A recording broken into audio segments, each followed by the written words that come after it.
Honored to follow up the great John King. I've been a fan of his podcast for a while, and honored to be up here with so many other great writers. So, and making a flash fiction horror story, I guess what I was asking myself is, what is scary? You know, what draws us in? Of course, there's so many different motifs and everything. So just to give you a little context to this little spooky bit was that I was tapping into sort of our childhood fears and what we find, essentially movies that we find scary as children, and sort of draw that out, because I don't think much scares me anymore, but the movies that I was scared of as a child still had that sort of nostalgic, chilling effect on me to some degree. So if that explains this, I'll go ahead and get started. It's called Nothing to Fear.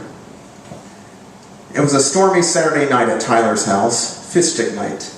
His mother Joyce was out on a date. She worked a lot too, and over time, Tyler had gotten used to making his own meals.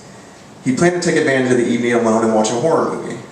The weekend before, his friend Ryan had been over, and they binge watched the Friday the 13th series, ending at Jason Takes Manhattan, which wasn't really true of the title. None of it took place on a boat. Tyler's mother didn't like him watching slasher movies or horror movies or anything entertaining for that matter. But with her out of the picture, he was prepared to watch something that he had only heard about. A movie so scary it didn't even have a name. A movie reportedly banned in 51 countries. A movie people boasted of having watched as an act of bravery.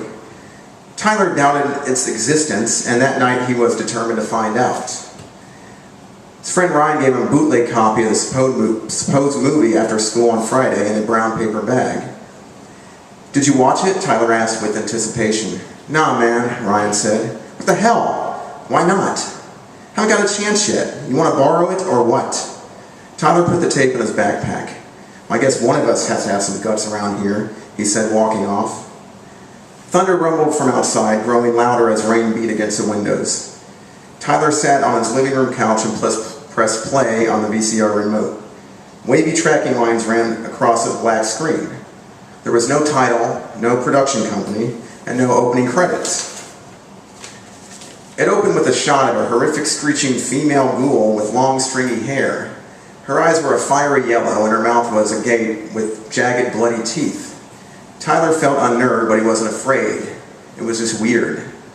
The scene cut to a darkened cell where a naked man crawled on the ground, moaning in agony.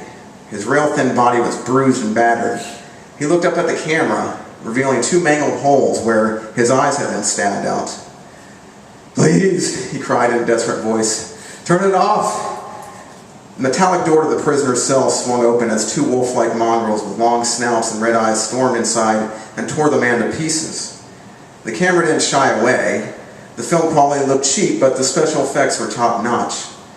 Just as the scene cut to another similar-looking cell and prisoner, the power went out.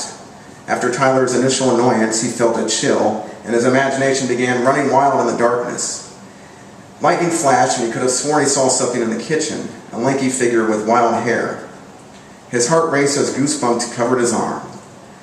"Mom?" he said nervously. He sat frozen on the couch, waiting for a response, but there was no answer. Then the room went black again. Thank you.